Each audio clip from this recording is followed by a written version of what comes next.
Welcome back to Over My Dead Pod. I'm Kylie Colwell. And I'm Holly Spear.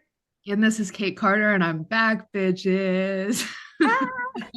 Hello, I've missed you guys. We missed you. Thanks. I had a child, but doing good, doing good. You guys definitely held down the throne. Everything sounded really good. I actually listened to the episodes for once. Yeah, well, just because Kylie kind of gave me a heads up that one of the episodes you guys like shit talked me, and so I was curious. Yeah. So then I went and listened to most of them. But I That's didn't how listen. we got you to listen. Yeah, We should talk to you so that you'd have to hear what we said. So you'd you just listen had to to us. threaten me a little bit, and I showed up. Yeah. It always works. But I'm happy to be back. I'm happy for you to be back because today I have to tell you guys a story about a man the FBI has said is the most terrifying person they have ever investigated or interviewed. I'm so ready. This is a good one. I'm excited. The FBI has released 13 hours of interviews with the transcripts. I went through all of it. Of course you did. Don't have much going on in my life, but for those who want the shorter version, this is the story of serial killer Israel Keys.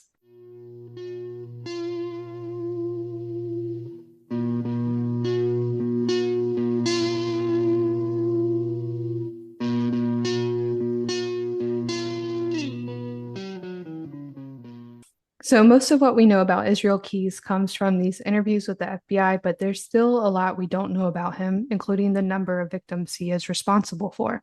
So, I'm going to go through all of the potential victims of Israel in chronological order, and I want you all to let me know if you think he may be responsible or not. Before we get into that, let's dive into Israel's early life because it is quite interesting. Israel was born on January 7th, 1978, in Richmond, Utah, into a large religious family. Israel was the second of 10 children, all raised in the fundamentalist Church of Jesus Christ of Latter-day Saints, more commonly known as Mormonism. As soon as you were like to a religious family, I'm like, red flags. So his parents raised their children in a pretty secluded lifestyle. All 10 of the children were born at home and had never received medical care. They also Ah. never got birth certificates or social security numbers. What do you think about that, Kate? You think you could do an at-home birth? Absolutely not. Oh my God. When I was in the hospital giving birth, I had the epidural, you guys, and Cameron and I heard screaming, and we literally looked at each other and we're like, oh my God, what's happening? And the nurse like runs in, shuts my door, and she's like, sorry about that. And I looked at her, I was like, please tell me that's a natural birth. And she goes, oh yeah, she wanted no drugs. The Oh, woman was screaming. So take me off the list for home birth. Not it. so the kids were also not allowed to play with kids whose families weren't in the church and didn't share the same beliefs. When Israel was 5, his parents decided to go more off the grid and move the family to a 100-acre property in Colville, Washington. The entire 12-person family moved into a one-bedroom cabin that didn't have electricity or running water. So when the kids weren't being forced to memorize and recite scripture, they were made to hunt for their own food in the woods. Oh my gosh. All right, this dude's a serial killer, you said? Like, this is kind of panning up. Like, you get what I'm saying? It makes sense now. Yeah, it's tracking. It's tracking. At one point, for several years, the kids were forced to live in tents outside of the cabin on their own. The family also began attending a church called the Ark, a Christian church with strong white supremacist teachings. While at the Ark, Israel befriended another boy named Chevy Kehoe. I have to take a quick little side quest to talk about Chevy because he was later convicted for the kidnapping, torture, and murder of a family. On January 11th, 1996, Chevy and another friend named Daniel Lewis Lee traveled to Arkansas to rob a known gun dealer, William Frederick Mueller. Chevy had actually robbed William once before with his dad. For the second mission, Chevy and Daniel dressed up as FBI agents and broke into the Mueller home. When William, his wife Nancy, and their 8-year-old daughter Sarah returned home, they were immediately shot with stun guns. After they were subdued, Chevy tied plastic bags over their heads and suffocated them to death. Chevy then proceeded to dump their bodies in Lake Dardanelle in Russellville, Arkansas, which is Holly's hometown. Whoa, I didn't know that. That's crazy. You play in that river growing up? Didn't you just do you were just swimming in there, right? Oh, wait, didn't you just do certification or something? No, you. That was in a lake by Hot Springs, but I mean, no, I have swam in the Dardanelle River many of times. with these people, I guess. That's unfortunate. Meanwhile, back at the Keys household, Israel started to realize he was different from the other kids in the church, or at least most of them, not Chevy. Israel started shooting at neighbors' houses with his BB gun, starting fires in the woods, creeping on people, and breaking into houses for fun. On a few occasions, he would steal guns and sell them. Israel also started torturing animals. Another red flag. That's the starter red flag. The reddest of red flags. It bothers me so much, the animals. I can't. We can talk about human murders, but not cats. That's where I draw the line. Yeah, or dogs. Or any animal, really. On one occasion, a young boy who was a family friend witnessed Israel killing the family cat, and the young boy began crying and threw up. It was at this moment that Israel realized he was different from other kids. Because he was kind of like confused, like, why is this boy freaking out? He was like, oh, maybe I'm the problem. That was the moment he decided he was different. Yes. It's you. You're the problem. It's you. It's you. It's not me. No. So he didn't know how to feel about this. He wanted to lean into it. He had this urge, but he also wanted to fit in and be normal. So he just kind of slowly withdrew himself from everybody. This, of course, is Israel's own words, because around this time there was an unsolved murder that many believe Israel committed. On March 2nd, 1996, 12-year-old Julie Marie Harris disappeared after waiting for a ride to church in Colville, Washington, where Israel lived. Julie was actually a double-foot amputee and was a Special Olympics medalist in skiing. Over a month went by with no sight of Julie until her prosthetic feet were found in the Colville River in April. Who takes a little double amputee girl? I know it kind of makes sense for like a teenage soon-to-be serial killer to start off with like a disabled young child, you know what I mean? Unfortunately. So Julie's body was found almost exactly a year later, a few miles away. At the time, Julie's mother's boyfriend was actually named as a person of interest. He allegedly was unaccounted for during this time and admitted to getting on to Julie about her grades. The boyfriend was also facing charges for the assault of her younger brother. There have been no arrests in this case. Police have also not released a cause of death. They have only stated that Julie was not buried. So a lot of people believe that the police were leaning towards like an accidental death in Julie's case. Maybe she was just out playing in the woods, got lost, with her disability, succumbed to the elements, whatever. But much later, when Israel was later arrested for another murder, the FBI asked him about Julie. All he said was that he could neither confirm nor deny. There was also another case around this time that Israel was questioned about. On June 27, 1997, 12-year-old Cassandra Emerson was reported missing after her mother, 29-year-old Marlene, was found in their burnt-down trailer. You might have guessed this, but this was also in Colville, Washington. Cassandra's body was found a year later, and it was either, depending on the source, 13 or 3 miles away. I don't know what the discrepancy is there. In interviews with police, Israel didn't confess to anything or give any hints. All he said was that his first act of arson was a trailer in Colville. And I couldn't find any other instances of arson going on. I don't know if it was a big issue. It was a pretty small town with just like 4,000 people. Soon after this arson attack, the Keys family moved to Maupin, Oregon to join another church, the Christian Israel Covenant Church. And if you are wondering if this church was also racist, they were. The main covenant of this new church was, quote, that Anglo-Saxons were to rule over inferior races, end quote. So I'm not sure if Israel shared these beliefs, but after moving to Oregon, Israel did announce to his parents that he was an atheist while in the heat of an argument. His parents proceeded to kick Israel out of the family and forbade all of his 9 siblings from speaking to him ever again.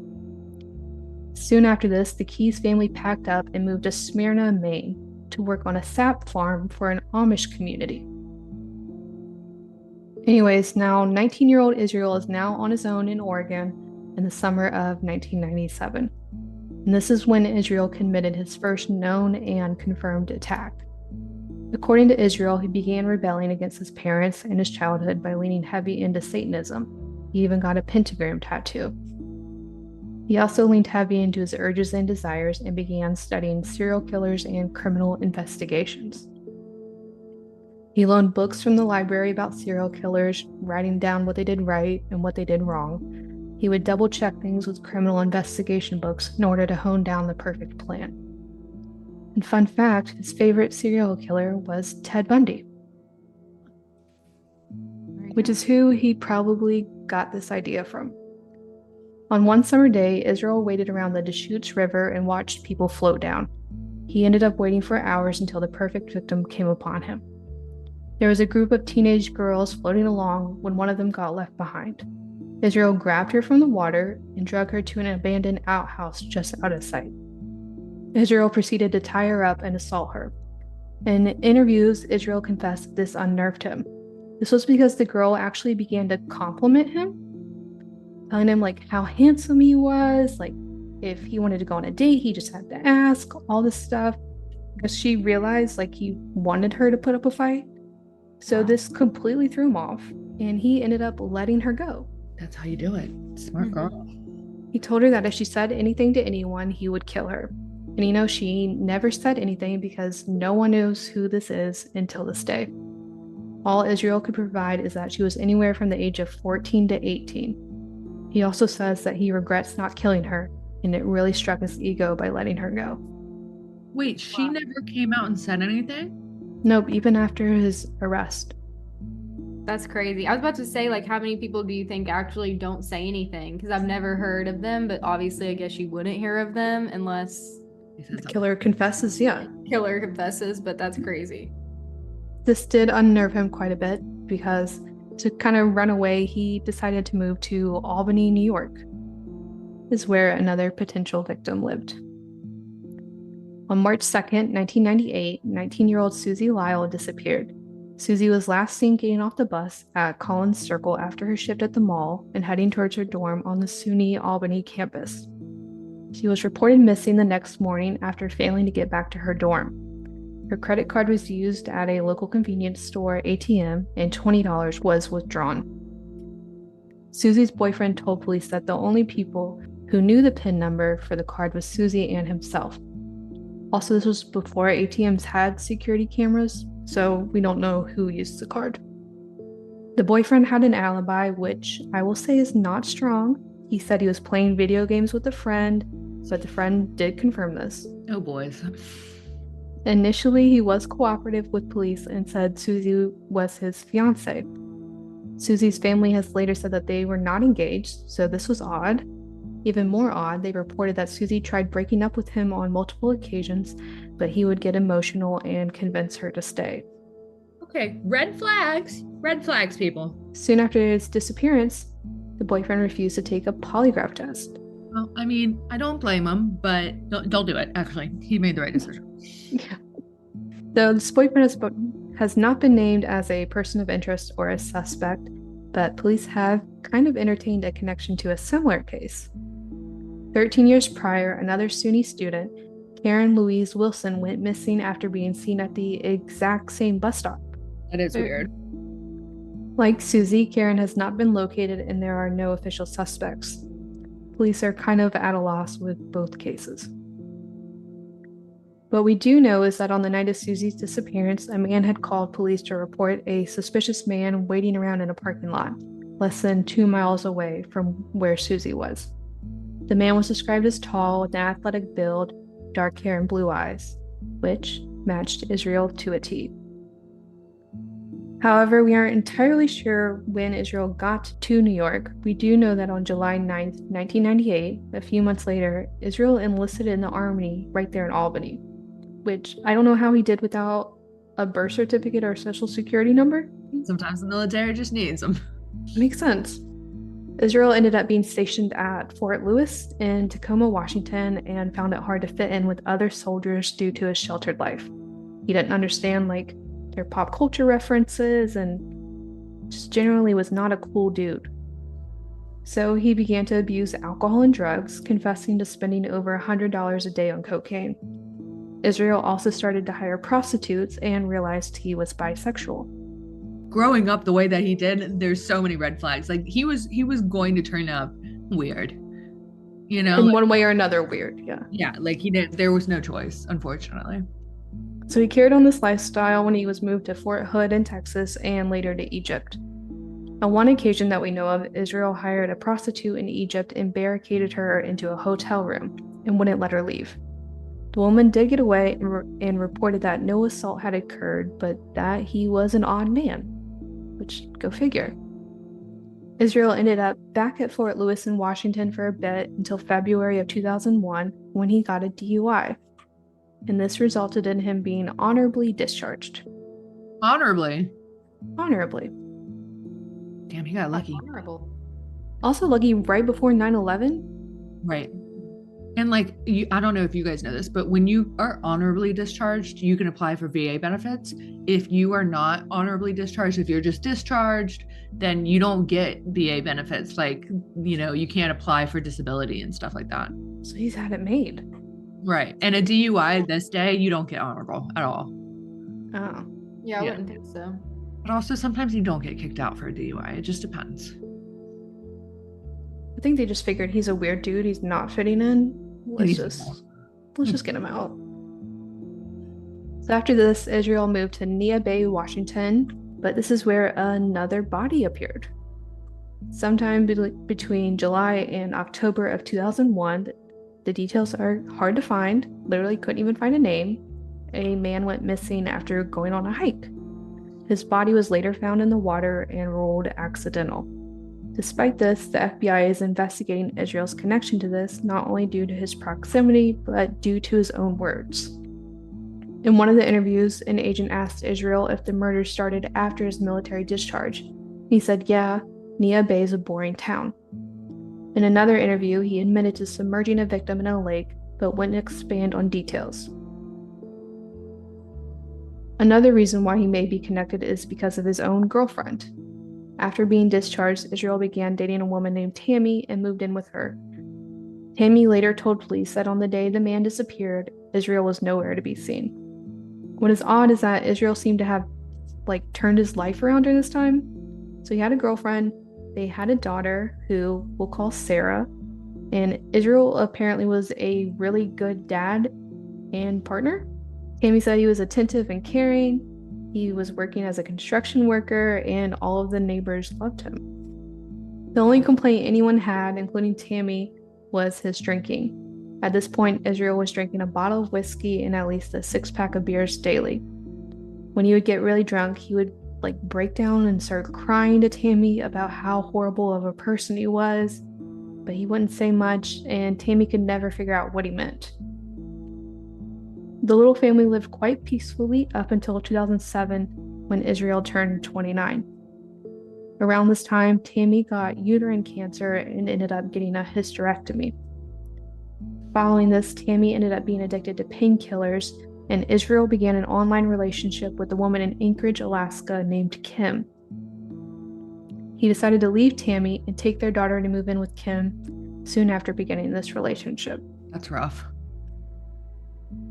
In Anchorage, Israel started his own construction company called Keys Construction. Fun fact, Google Earth used to have a photo of him on their street view of him with his work truck loading tools into it. They've since updated it, so he's no longer on there. Unfortunately, I checked. Google Earth. Anyways, Israel kept working and maintained being a good dad and a good boyfriend, but the urge to kill was eating away at him. So after some time off, he decided to get back to his studies. And this led for him to develop a plan in order to evade being caught. Rule number 1 was to never kill close to home. Rule number 2 was to never kill in the same location twice. Rule number 3, don't have a victim type. The 4th rule was to never kill children or people with children. Since, becoming a dad, he has morals now about children. Another thing that Israel took from his studies was the idea for murder kits. He began gathering up supplies to put into buckets, which he would spread all over the United States. Oh, I've heard about those. So he'd take, those orange Home Depot buckets, and he would fill them with knives, guns, ammunition. He had cleaning supplies, little shovels, Drano and lye. Apparently, Drano removes DNA and fingerprints. Ooh. But you didn't hear that from me. So it's like little, what do they call those little, A home kit. yeah, but like, when people used to go on hunts for little treasures, was that big when you guys were in high school to like Oh, go was it find treasure? geocaching? Geocaching. So it's like geocaching for serial killers. Yes. The whole time I couldn't figure out how he remembered where he buried them, though. Right. Like that there's no if you put them all over the place, there's no way I can't remember what I ate this morning, like that's No, he had to had it written down somewhere. he Yeah. must have. But once his plan was put into place, Israel began taking trips all over, saying he was visiting family and friends or he was on a business trip, which I guess worked, even though he was a construction worker for his own company. I don't know what business trips he would be going on. Whereas he was just burying these murder kits to come back to later. His plans were pretty elaborate. Israel would fly into one state, rent a car, drive to another, fly again, rent another car, and on to throw people off. He would also take the battery out of his phone and paid for everything in cash. The FBI has tracked down a total of 36 trips between 2004 and 2012, hitting almost every state, plus Canada and Mexico. Israel said in interviews that there are probably only 12 kits buried somewhere in total, though. They couldn't figure out how many have actually been found, other than just like the one picture I found. Around this time that he began to hide these murder kits, there were a string of murders and kidnappings that have been unofficially tied to Israel. But these crimes break his self-imposed rules, so I'm not entirely sure that these are his doing. On March 23rd, 2007, 52-year-old Randy Gorenberg was abducted from the Boca Town Center Mall parking lot in Boca Raton, Florida. Only an hour had passed before her body was found with 2 fatal bullet wounds. Only a few months would pass when in August, an unidentified woman claimed that her and her toddler son were abducted from the same parking lot. So this would break 2 of Israel's rules: never hitting this location twice and not harming children. This woman described the man as white with long dark hair, despite wearing a mask and sunglasses. The woman also said he forced her to withdraw cash from an ATM before releasing her. A few more months later, in December of 2007, 47-year-old Nancy Bachachio and her 7-year-old daughter Joey were found fatally shot in the same parking lot. People have linked Israel to these crimes, but I guess he could break his own rules. Like, he made the rules, but I don't feel like he would. How did we get the rules? Did he say them? Yes, in the interviews. I feel like if you're crazy enough to say that in police interview, Yeah. stuck to them. These rules were so that he wouldn't get caught. Especially in Boca. Boca's so crowded. I don't know. Also, we knew he has guns. You'll see later, he doesn't really tend to shoot his victims. And the ones that are definitely confirmed linked to him, the bodies haven't been found. So the MO is a little bit different. So whether Israel is responsible for these murders or not, the FBI believes he is responsible for the next one. And this time, we're back up north. On April 8th, 2009, 48-year-old Deborah Feldman was last seen at her apartment in Hackensack, New Jersey. Like a few other cases, I couldn't find out much. Some sources say she was last seen at her apartment, others say there was a kidnapping that was witnessed at the apartment. But no matter what happened, Deborah's body has never been found. The FBI believes Israel is responsible not only because the MO matches his other cases, but also, again, his proximity. Only 5 days later after Deborah's disappearance, Israel robbed a bank in Tupper Lake, New York, 5 hours north. And shortly before Israel was captured, years later, his computer and phone data showed that he had searched Deborah's missing person case in news articles several times in only a few days. When showed her picture in one of the interviews, Israel said, quote, "I don't want to talk about her yet," end quote. For some cases, he'll go into full detail, play-by-play, everything that happened. And then other ones, he's just I don't feel like it. But throughout all these interviews, the main concern for Israel is protecting his daughter and keeping his name out of the news. So he didn't want fame or attention like other serial killers that want to have as many bodies as possible. It's a little odd.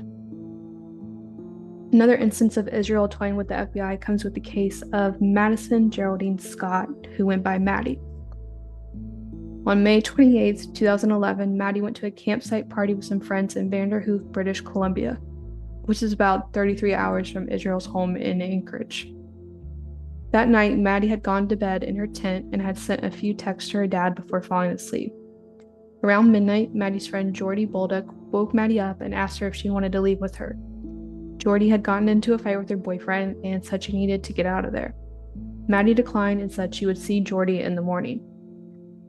Jordy showed back up to the campsite around 8:30 a.m. to retrieve her tent, sleeping bag, and clothes she had left behind. When she arrived, she noticed Maddie's tent was unzipped, but all of her belongings were left behind. The only things missing were Maddie's iPhone and the keys to her truck, but the truck was still there. For some reason, though, Jordy didn't report Maddie missing. No one knew Maddie was missing until the next day when another party showed up at the campsite and found that her tent was flattened. The next day, Maddie's family showed up to look for her and saw only her tent left behind. She was reported missing that day, and the searches lasting months began. So this was in 2011. Her body was not found until last year, in May of 2023. Wow, that's so sad. So sad. So her body was located on all they said was a rural property just a few miles away from the campsite. So knowing that Israel had taken trips to Canada and Mexico, the FBI asked him about any potential crimes he committed outside of the US. When asked about Canada specifically, Israel said, quote, "Canadians don't count." You're like, that's okay. Yeah. Anyways, Israel kept up his travels, bearing murder kits and eventually using one of them a confirmed time. In June of 2011, Israel flew from Anchorage to Seattle, then to Chicago, where he rented a car. He had told his girlfriend he was going to visit his brothers in Maine for a bit. But in typical fashion, he didn't drive straight to Maine. He stopped in Bloomington, Indiana for a few days, starting on June 2nd. And if you're an avid listener, your red flags may be waving, because on this exact date in Bloomington, Lauren Spearer disappeared. What? I'm sorry. Okay. If you want the whole story, check out episode 26, shameless plug. I didn't know about this connection until I started researching this case. Yeah. Okay. So this is like nuts. We're having a crossover event. Yeah. Okay. Quick synopsis: Lauren Spearer was an Indiana University student who left a friend's apartment after a night out and had not been seen since. No clues, evidence, nothing. I'll say the FBI have not connected him, but this is more of like an internet sleuth theory. But I have to say, it kind of tracks. We know he was there. The MO matches. Body just disappeared. Yeah. No sight, no evidence, nothing. This is crazy. Oh, that is crazy. We don't know exactly when Israel left Indiana, but he did eventually drive to a farmhouse he owned in upstate New York for a bit. Instead of going straight to Maine, he stopped in Burlington, Vermont, and checked into a hotel where he stayed until dark.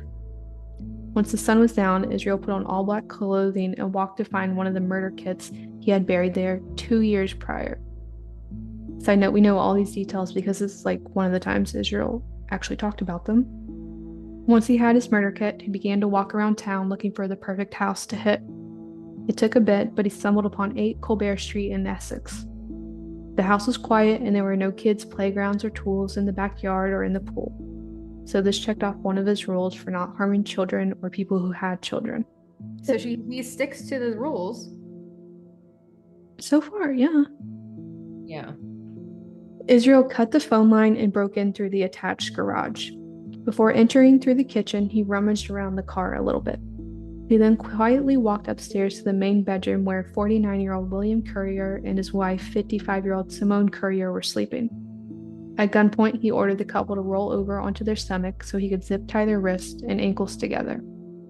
Israel then kept demanding to know where their safe was, if they had guns, jewelry, or prescription drugs.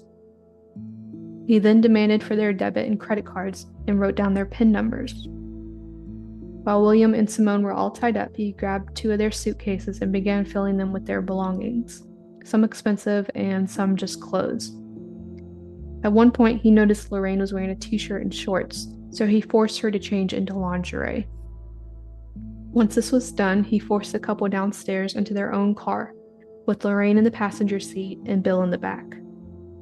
Israel then drove straight to an abandoned farmhouse off Route 15, and it turns out he had scoped it out earlier while on his little hot girl walk. He picked it out because there was a for sale sign in the yard and it looked like no one had lived there in a while. He pulled up to the house and dragged William down to the basement where he tied him up to a stool. Israel then went back outside to get Lorraine, but she was now out of the car and running towards the road. Unfortunately, Israel was able to catch up to her quite easily, and he dragged her into the house. He dragged her to the bedroom upstairs and tied her up with duct tape around her arms and legs and a rope that went all the way around the mattress over her neck. By this point, William was downstairs and began to scream, and Israel did not like this. He was throwing off his mojo. He went downstairs and began to hit William with a shovel repeatedly, but William was still alive and kept screaming, so he shot him. And this actually only made Israel even more mad because he was actually planning on raping William.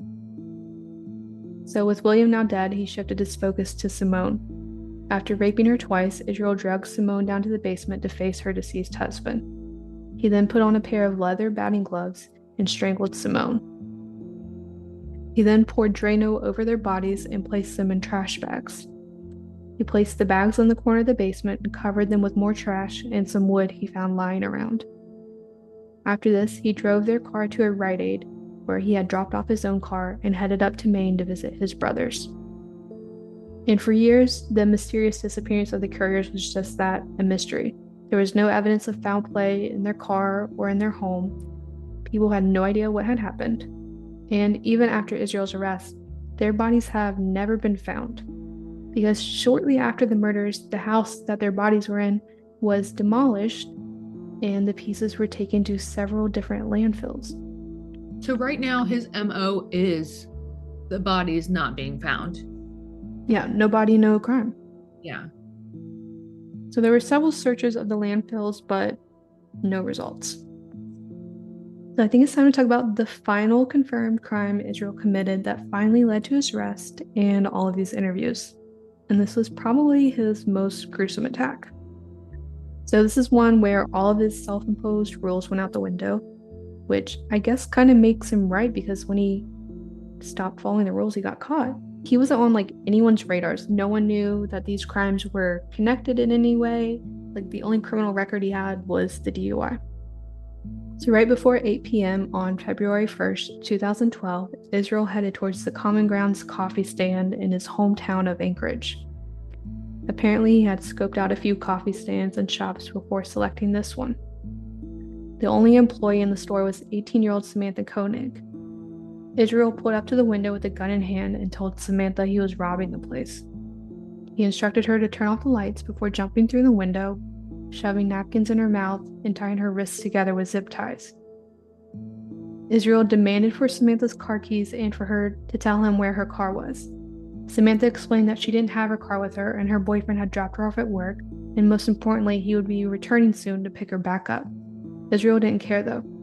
He forced her to walk back to his truck, which he had parked nearby. Israel had prepared his truck just for this moment. He removed the toolbox in the bed and removed all of his company's logos and the license plate. At one point, Samantha had slipped away, began to run, before Israel tackled her and told her that his gun had a silencer and no one would hear if he shot her. He explained that he was just going to take her for ransom, not kill her. Samantha begged and pleaded, saying her family didn't have the money for a ransom. Of course, Israel said they could just ask the public. So inside his truck, Israel realized that Samantha didn't have her cell phone with her, which would be necessary to carry out his ransom plan. He then drove back to the coffee stand and grabbed the phone. He texted Samantha's boyfriend and the owner of the coffee shop, pretending to be Samantha. And he had said that she had had a bad day and was just going to be out of the town for the rest of the weekend, before taking the battery out of the phone. Israel then asked for Samantha's debit card, which she said was in the truck she shared with her boyfriend that was parked at her house. This is the crazy part. So he drove Samantha back to his house, tied her up in the shed in the backyard. He turned on loud music so no one would hear her, not even his girlfriend and his daughter who were in the house. And then he also told Samantha that he had a police scanner so he would know if she alerted anyone. Then, this crazy motherfucker drove to her house and broke into her truck in the driveway to get her debit card. Even more crazy, Samantha's boyfriend actually caught him in the act. What? Stealing the debit card. But just thought he was like a homeless man like rifling through the truck. His boyfriend like yelled at him until he left and then went back inside. You didn't call 911? No. Would you call 911? Probably. Yeah, probably. Oh, maybe I'm the weird one. Kylie, was your car broken into in Little Rock? I accidentally left it unlocked and someone did go through it and stole all my quarters. Yes, that's right. That's right. Heard that. Whoever stole Kylie's quarters. Yeah. Give me my quarters back. After returning to the shed and raping Samantha, Israel strangled her to death. He then calmly went back into his house and began to pack a bag for himself and for his daughter. But he wasn't running away. He had booked a cruise for the family, and they were flying to New Orleans early the next morning. I'm sorry. What is going on? He booked this like weeks in advance. Use that cruise to just like escape, you know? But That's true. So meanwhile, he's having the time of his life on this cruise, and Samantha was eventually reported missing, and the FBI was brought in to search for her. They recovered the security footage from the coffee shop, which showed a struggle, but no face or car of the perpetrator could be seen. oh, even when he came back to get her phone? No, you can watch the footage on YouTube, but it's like the cameras are kind of just inside of the coffee stand. You can't really see much of the outside. And he had on like a mask and all black, of course. So Israel returned to Anchorage on February 17th and continued his ransom plan. This is pretty gross, but Samantha's body was in the shed in the backyard the entire 2 weeks he was on the cruise. And because it was outside in February in Anchorage, it was pretty well preserved. Israel braided her hair, put his girlfriend's makeup on her, and then used fishing line to sew her eyes open. I'm sorry. Why? For ransom. For the ransom picture. Oh, to make it look like she was still alive. Yep. He even held up a copy of a local newspaper, which had the date from like a couple days before. He typed up a ransom letter demanding $30,000 be placed into Samantha's account and put the photo and letter into a box. So the picture that we're looking at, she's deceased by this point. Her eyes open. But didn't she die of strangulation? Yes. So wouldn't there be so much bruising? It's hard to tell because it's like a really grainy black and white photo. Also, he used makeup. And the date and everything. Yeah, that's true. You're right. There was makeup and stuff. I mean, am I crazy or does it look like there is something around her neck, like bruising around her neck? It does, but that doesn't mean she's dead. You know, she might have. So he proceeded to text Samantha's boyfriend from her phone and said that there was a package for him in the park. Police went to the location to find the photo and letter. So everyone still believed Samantha was alive.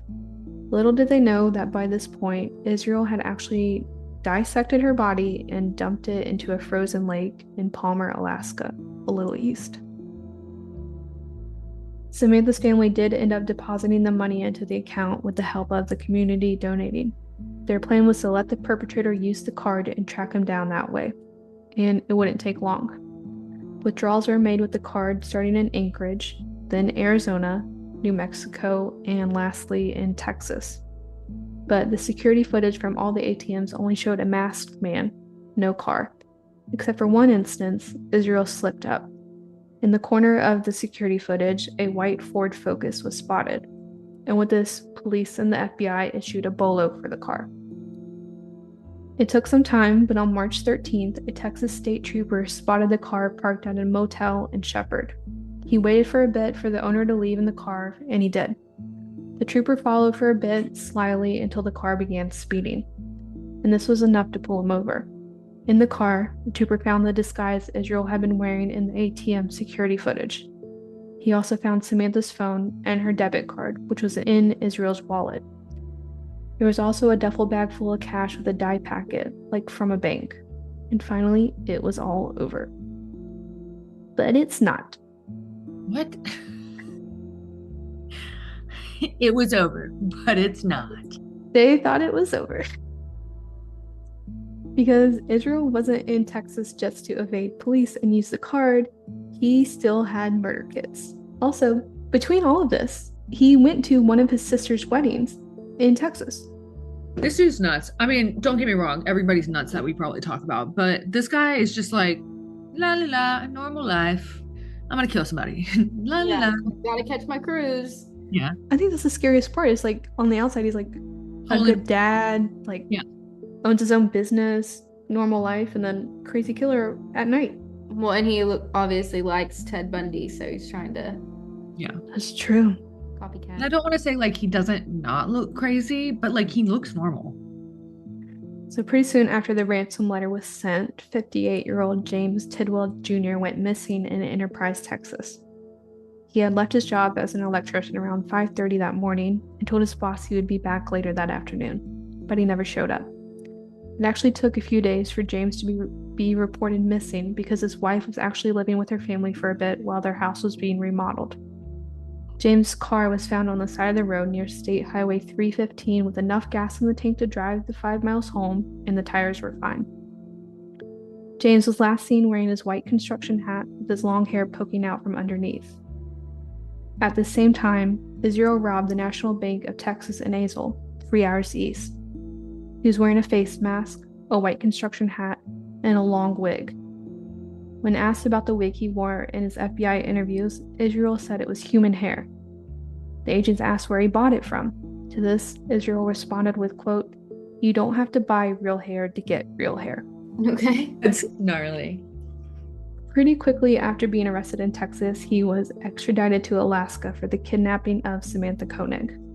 He pretty quickly began confessing and providing all the details I've talked about. Israel was appointed a public defender, but in each interview he declined to have him present. Along with all the details of Samantha's murder, he confessed to the murders of William and Simone Currier, who police had no idea he may be connected to. And those were the only 3 murders that Israel has ever confessed to. In these interviews, he also reiterated his idolization of Ted Bundy and spoke how much they had in common. His main point was that both him and Bundy kind of possessed their victims' souls after they killed them. This was also around the time of the movie theater shooting in Aurora, Colorado, and he kept asking about the status of the shooter, James Holmes, and how he did it. But most importantly, Israel was most concerned about his identity not being discussed in the media, like the other serial and spree killers. He didn't want his daughter to suffer. Once his name got out and the public began to learn of his crimes, Israel stopped talking to investigators. In a hearing 2 months after his arrest, Israel attempted to escape, just like Ted Bundy had done. He used some wood shavings from a pencil he had to unlock his handcuffs. Luckily, the U.S. Marshals were on their A game and were able to tase him before he got out of the courtroom. Israel was then taken to Anchorage Correctional Complex to await his trial for the murder of Samantha Koenig. He actually requested the death penalty and said he wanted it to be taken out within a year. But this never happened. On December 2nd, 2012, Israel slit his wrist with a razor blade in his cell and strangled himself with a bedsheet. I'm just sorry. You love to throw curveballs. He slit his wrist and strangled himself with a bedsheet. Did he die? Yes. Suicide note was found under his body, and the FBI initially declined to release it. I don't know what was up with the FBI in 2020. I guess they all knew we were suffering in the pandemic. They decided to release it. Yes. Tell us. So the note had a drawing of a pentagram, of course, and with 11 skulls. Below the skulls was written, quote, "We are one," and it was all written in blood. Are we thinking that's his victims? Yes. That's what the FBI believes, too. Because he thought that he got their souls or whatever. I thought we were going to get like fun stuff, but I mean, the 11 skulls is good. We got some doodles. Yeah. Yeah. So in all, Israel was only ever arrested for 1 murder and officially connected to only 2 more. So the FBI has named him as a suspect of at least 11 in total. we've discussed 15 victims who had either been murdered or are suspected of being murdered. Of course, Israel could be lying about the number of victims, and some of these may not be his doing. But then there's also a good possibility there's some out there that we have no idea about. Do we believe him on the only 11 or? I kind of do. I kind of do too. I don't know why he would lie Yeah, if he's I kinda do dying. too. Yeah, I mean, what's the point of that, you know? I guess if you wanted to play games, he would have gone for like a higher number. Yeah. Yeah, and he's not the kind of, I feel like he's not the kind of serial killer, like he said, that wants fame and for everybody to be paying attention, you know? So like why this infamous and keep people guessing? I feel like, I don't know, that doesn't make that much sense, but I feel like he could have at least like put down some names or locations. yeah, just some little doodles. Especially because he was so talkative, but then notice like he went quiet as soon as they released his name and stuff. I mean, it sounds like he truly did love his daughter, but also I always say like if you do love people, you don't do shit like this, you know, so it's not. Yeah. So a funeral was held in his hometown of Colville, Washington, and was only attended by his mother and 4 of his sisters. Less of a funeral and more of a roast. Oh no. Oh, good. The pastor leading the funeral started it off by saying, quote, "He's not in a better place. He's in a place of eternal torment." Oh, End quote. I love it. How they got a pastor to do this. Like, I feel like that's like against a lot of stuff. Coming in there, he's like, I'm not gonna lie. Me in hell. Yeah. I don't know, maybe you just need some like extra references to make sure you go to the correct place. Yeah. But the pastor continued with, quote, "Israel rejected the gospel, and thus the outcome of his life is this tragic story. Oh. That's why he was a bad person." Whose idea was it to even hold this funeral? Probably his mother. Who's nuts? Yes. Okay. So Israel is buried in an undisclosed location in Washington. Couldn't find any updates on Tammy or Kim, his girlfriend, but I am happy to report that his daughter is in college and is studying to become a marine biologist. Hope she gets to live a normal life. That's so sad. And that was the crazy story of Israel Keys. That was nuts. What a doozy. You told us 15 cases. He said he murdered 11. Yes, Those 3 in Boca, I don't think were him. I agree with you. I agree. And there's one that I just have no idea. But you know what it is? I think it's those 3 in Boca, and I think it's the amputee girl. Maybe. Yeah, because her mom's boyfriend was a suspect for that one. And no kids, That right? would make a little bit more sense. That's just my 2 cents. Immediately, I was like, I don't think the Boca girls. Yeah. And then the amputee would make that 4, just if I had to choose. Yeah, I agree with you on that. That's some gnarly stuff. I will say, I still never knew that story. Now you know. Now I know. This will jump into overtime. I don't have celebrity gossip, but I can talk. Okay, go ahead. We haven't heard you talk in a while. Yeah. We'll just go off. No, I've just got 2 things to say. They both include my dad. He may or may not listen to this. So I found out today, I was driving with my dad in the car, and he was telling me about how he was like, I'm just going to be honest. I never listened to your podcast. And I was like, that's fine. He doesn't like murder stuff. And I got that from my mom, not my dad. He was like, I decided it was time to listen to your podcast. I was like, oh, okay. He goes, and I started from episode 1. And I was like, Oh, shit. no, like, Scott. And I was like, Scott, you did it wrong. Even though I'm a stickler of always start stuff from the first episode, with us, maybe skip a few. Even though they're good stories, I always tell people, I'm like, we get better as we go. Yeah. He told me, he said he did it religiously. He started from the beginning, and he got like into the teens and stuff like that. And he was like, it got a lot better. Like, you guys did good. He was like, but one of the things is I had to, at first I didn't like it because I had to remind myself that they're not professionals. My dad's very honest. They're not professionals. And you guys do it more of like a conversation. And I was like, yeah, that's like the whole point. And he goes, you know how like some podcasts it's just one person talking and that's it. Like, it's a story. And he was like, so I had to figure out like, you guys are doing it as a conversation. And I was like, yeah. And he was like, so I took a break for a few weeks, and then I went back to it and I liked it more. Cause I sat there and thought like, while I'm listening, okay, these girls are talking to each other like they're sitting on a couch. And I was like, that's a good way of putting it. Yeah. And then he told me he stopped again and he's Oh, not listening to anymore because he's kind of over all the murder. okay, that's What fair. when you binge 15, 20 of them in a That's row? what I said. So his thing is he drives to Charlotte to start work. And he would binge them on his drives. So he would get like 2 episodes done per drive kind of thing sometimes. And so he would be like in 1 week he would listen to like 5 episodes. And I'm like, well, that's a Yeah. lot. Yeah.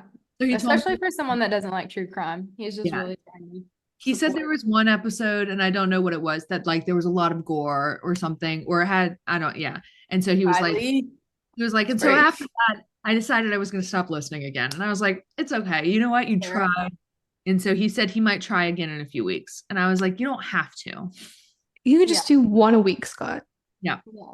And then my second thing I wanted to say with my dad is that today I was doing something with him and he was like, oh, we were talking about guitars because my dad and I, well, my whole family is very musical, but my dad is a big guitar like player. And he was like, hey, I got a question for you, Kate. Where did you guys get the music for your podcast? And I was like, oh, Holly's dad like made a little jingle for us. Yeah. He was like, shamed you didn't ask me. And I was like, oh, Oh, we got some. he's a Okay. little offended that we didn't ask him to come up with something. And so I told him, I was like, you still can if you want to. And he goes, you know what? Maybe I'll do it anyways. And then he just kind of walked off. And I was like, okay, so we might get like new music. Hey, yeah, you know what? We've been needing a jingle for the overtime to start, Okay, you here know? you go. But knowing my dad will come up with a whole song. So we might have like, maybe we'll have a song out over my dead pod song. Well, That's now so I great. feel like, I don't know, inferior. I don't have a dad that plays music like y'all do. I But bet your if dad's you asked very my dad, creative. he would be like, My dad does have 2 guitars. He does not know how to play them. that's But it. your dad has come up with a lot of our stuff. Like he came up with the overtime and like Yeah. he's very He came up with creative. Over My Dead Pod. Yeah. Yeah. Yeah. That's Like his what? contribution. Yeah. You know what would be Everyone I hilarious? tell that name to, they're like, that's great, you know? And Would be hilarious if we had our dads do an episode. Oh my gosh. so good. Can you imagine? No, that would be a shit show. I mean, even if we don't release it just for us to listen to. Over my dead dad. Yes. That would be so good. I That'd don't be know so about you good. guys, but my mom would totally do it. Oh, Yeah. your mom would be so into it. She's so into the podcast. Oh, she would take it so Serious. seriously and professionally. I My wonder if I brother's could get been her to come up with an episode too. Like would do an episode. Oh, yeah. Yeah. My brother's been listening and he's been saying that when it's silent, when he's doing stuff, when it's silent, he feels weird because he listens so much now. Is Seth? Hayden. Okay. Hmm. Oh, thanks, Hayden. Expect that. Shout out. Yeah. Shout out to Hayden and Seth. I see you. Yeah. Yeah. Yeah, Seth has requested some episodes, so we'll have to do his sometime. Can you hear my baby crying? No. Mm-mm. My nips are going crazy. Yeah, you have that like mom echolocation. Yeah, I can hear it. So if your baby's crying for a while, sometimes you have contractions. I had that the first few weeks. Now I will start leakage. Jeez. Yeah, it's a lot. Gosh, and with that, thanks for tuning in to another episode of Over My Dead Pod. Hey. Okay, you can't make our listeners want to not have babies. Okay, just cut that part out. Oh, we will. I appreciate it. I gotta go because my baby's crying. My boobs are leaking. If you want even more information, including photos of the case, you can check out our blog on overmydeadpod.com. Be sure to leave us a review wherever you're listening to this and check us out on social media at overmydeadpod. And we'll see you next week with another case. Bye. Bye.